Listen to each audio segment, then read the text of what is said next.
Chalelingga kelganmiz, ya'ni yarmarkaga. Mana kruydan ko'rsatib qo'ying-da.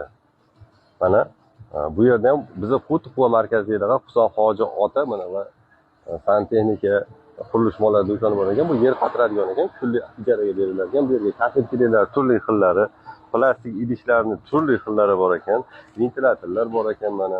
Qolaversa suv shlanglar, pochkasidan bor ekan. Menga yoqqani qarang, santexnika mahsulotlarining xilma-xili hammasi bor ekan. Bu tomonda arqonlargacha, kafeteriyalargacha bor ekan. Bu mahsulotlarimiz otlarini podrobniy Chalelingga kelganmiz, ya'ni yarmarkaga. Mana kruydan ko'rsatib qo'ying-da. Mana bu yerda ham bizni Quva markazidagi Husan hoji ota mana va santexnika qurilish mollari do'koni bor ekan. Bu yer qotiradigan ekan, pulli ijaraga beriladigan. Bu yerga kafeteriyalar turli xillari, plastik idishlarning turli xillari bor ekan, ventilyatorlar bor ekan mana. Qolaversa suv shlanglar, pochkasidan bor ekan. Menga yoqqani qarang, santexnika mahsulotlarining xilma-xili hammasi bor ekan. Bu tomonda arqonlargacha, kafeteriyalargacha bor ekan. Bu mahsulotlarimiz otlarini podrobniy Akalar, yaxshimisizlar? Mana yarmarkamizda bugun kelgan yangi navalarimiz narsalarimiz keldi yangi. Kerak bo'lsa, xizmat bo'lsa kelaverasizlar. Akalar, yaxshimisizlar?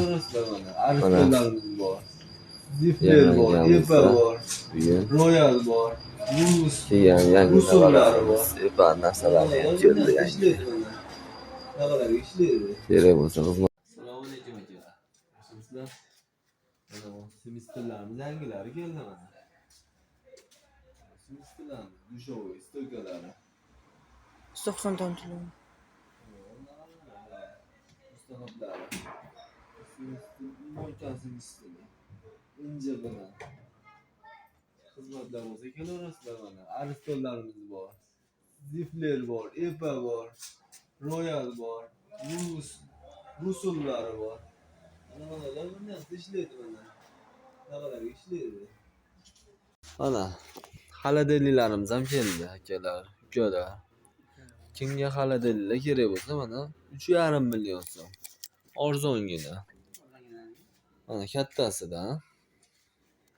Aristollarimiz keldi. Mana narxlari. Zifler, Epa, Rolluslari, Royal, Rollus, Rusul deganiga. Mana semestrlarimiz qoralaridan, injiqlaridan keldi mana. Bugun yangi tovarlarimiz keldi.